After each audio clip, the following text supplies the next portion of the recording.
From the outside, the moment looks frozen in history. A smiling president, a bright afternoon, a crowd gathered in hope, not fear. John Fitzgerald Kennedy did not rise to power quietly. He emerged at a time when the United States was redefining itself. Youth, confidence, and public optimism were part of his appeal. So were controversy, resistance, and pressure. This case is not only about a tragic death, it is about leadership, exposure, and the psychology of public trust. It teaches us how national trauma begins long before the moment everyone remembers. John Fitzgerald Kennedy was born into expectation. His family did not simply encourage ambition, they demanded it. Politics, public service, and competition were part of daily life. From a psychological perspective, this environment shapes risk tolerance. Children raised under constant expectation often develop resilience. They also develop a belief that pressure is normal. Kennedy carried that belief into adulthood.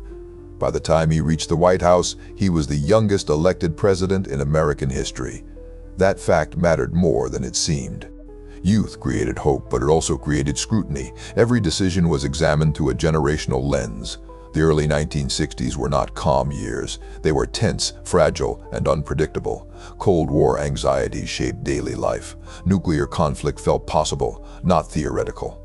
Kennedy governed under constant external threat: the Soviet Union, Cuba, Berlin.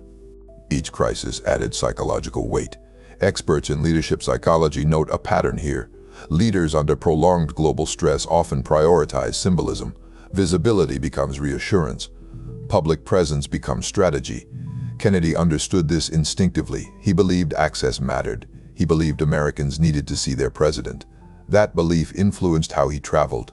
Open motorcades were not accidents. They were intentional. They projected confidence and connection. They also reduced physical barriers. At the time, security culture was very different. Presidential protection focused on proximity, not distance. Threat modeling was limited. Risk assessment relied heavily on precedent, and precedent suggested optimism. Dallas, Texas in 1963 was politically complex. Support existed, but so did hostility. Federal authority was not universally welcomed. Tensions around civil rights were rising. This matters psychologically. Public environments are shaped by emotional undercurrents. Crowds can contain admiration and resentment simultaneously. That duality often goes unnoticed. Kennedy arrived in Texas to unify.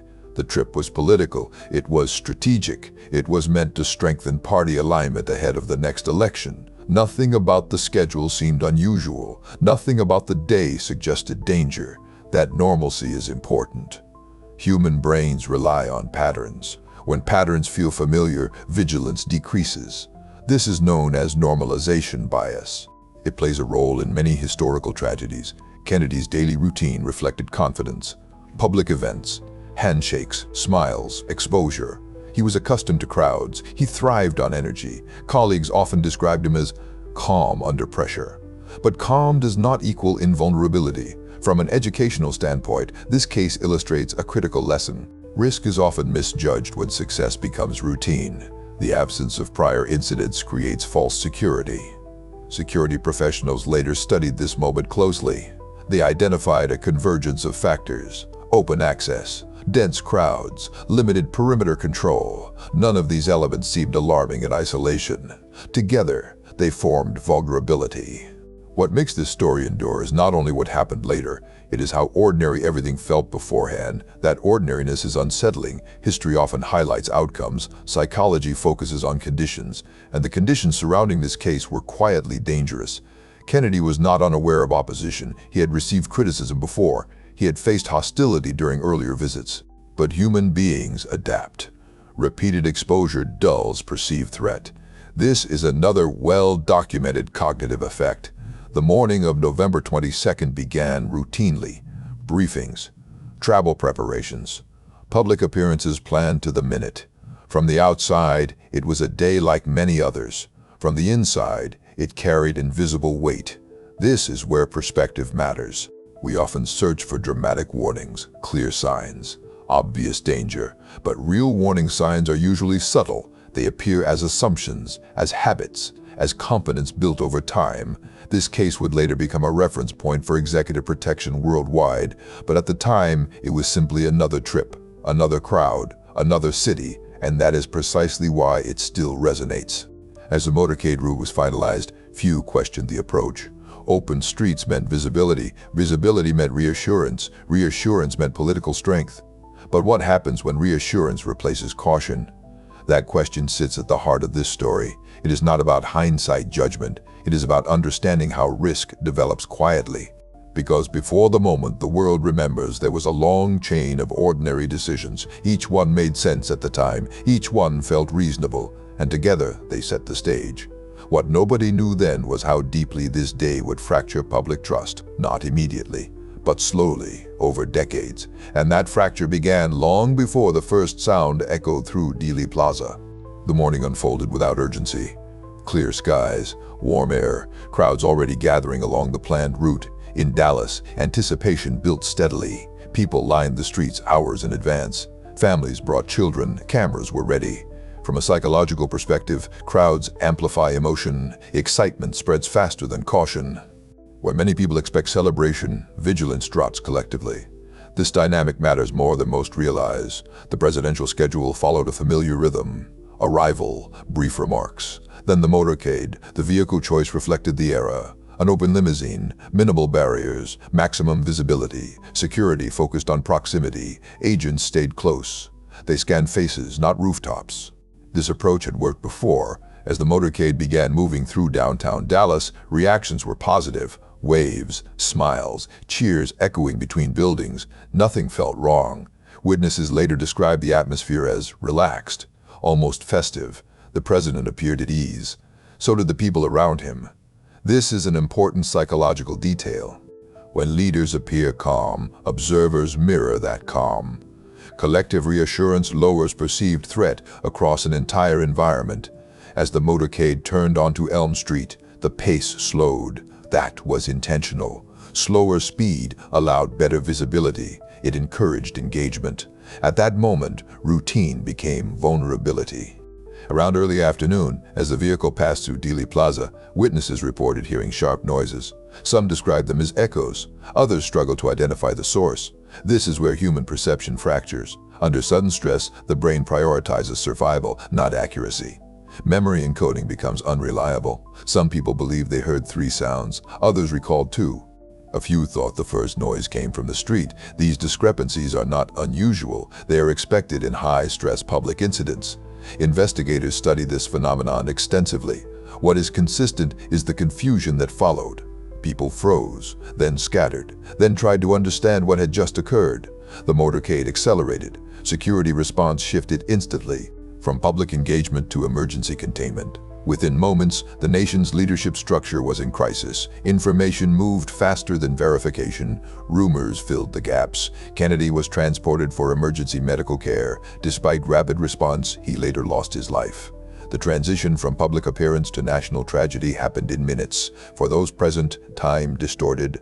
Some said it felt instantaneous. Others described it as unbearably slow. This distortion is another known psychological effect. Traumatic events alter temporal perception. Details blur. Sequences collapse. Law enforcement immediately secured the area. Witnesses were questioned. Descriptions conflicted. From an investigative standpoint, this was a nightmare scenario. A dense crowd. Multiple sound reflections. Emotional shock affecting recall. Yet action continued. Less than an hour later, a suspect was taken into custody. Lee Harvey Oswald was detained inside a nearby theater. The arrest followed reports of a separate violent encounter involving a police officer. Officers entering the theater acted on urgency, not certainty. They were responding to fragmented information. That distinction matters. Oswald resisted briefly before being restrained. He denied responsibility repeatedly. He claimed he had been framed. From a legal perspective, this moment was critical. A full trial would normally establish facts, but that process never occurred. 2 days later, while in police custody, Oswald lost his life after being shot by Jack Ruby. The second violent act intensified public shock. It also permanently altered the investigation. Without a trial, questions multiplied. Certainty became impossible. Official conclusions would face immediate skepticism. This sequence of events created what psychologists call narrative instability. When stories lack resolution, the human mind fills gaps, often with speculation. The day in Dallas ended, but its psychological impact did not. It expanded, it echoed, it entrenched itself in national memory. What investigators faced next was unprecedented. Not just a crime scene, but a public desperate for answers. And the absence of closure ensured one thing: this case would never truly end. Investigators were under pressure unlike anything seen before. Not just to solve a case, but to stabilize a nation. Within hours, federal agencies became involved. Local law enforcement worked alongside national authorities. Every action was scrutinized, every delay questioned. From an investigative psychology standpoint, this environment is dangerous. Speed competes with accuracy. Public reassurance competes with procedural caution. Evidence collection began immediately. The area around Dealey Plaza was examined. Witness statements were gathered at scale. Many contradicted one another. This was not incompetence. It was human limitation. When hundreds of people experience the same moment differently, reconstruction becomes complex. Memory is not a recording. It is interpretation. Stress reshapes perception. Investigators focused on timelines, where people were positioned, what they believed they heard, what they believed they saw. Ballistic analysis became central. So did building access points. Lines of sight were reconstructed repeatedly. Experts later emphasized a key issue: the scene was released too quickly. This reduced the opportunity for extended forensic review. At the time, however, urgency dominated. The country needed answers. Leadership needed continuity. Delay felt unacceptable. Lee Harvey Oswald quickly became the focal point. His background was examined in detail: military service, defection to the Soviet Union, political beliefs. To the public, these details felt ominous. To psychologists, they were incomplete. Ideology alone does not explain action. Oswald maintained his innocence. He denied responsibility. He insisted he was being used. Then the investigation lost its central figure. With Oswald's death, the legal process collapsed. There would be no courtroom examination, no cross-examination, no verdict tested by defense. This absence changed everything. From a systems perspective, trials serve a psychological function. They provide narrative structure, they create closure. Without them, uncertainty grows. To address this void, a formal inquiry was established. The Warren Commission was tasked with reconstructing events. Its mandate was broad, its timeline limited. The commission reviewed testimony, analyzed evidence, consulted experts.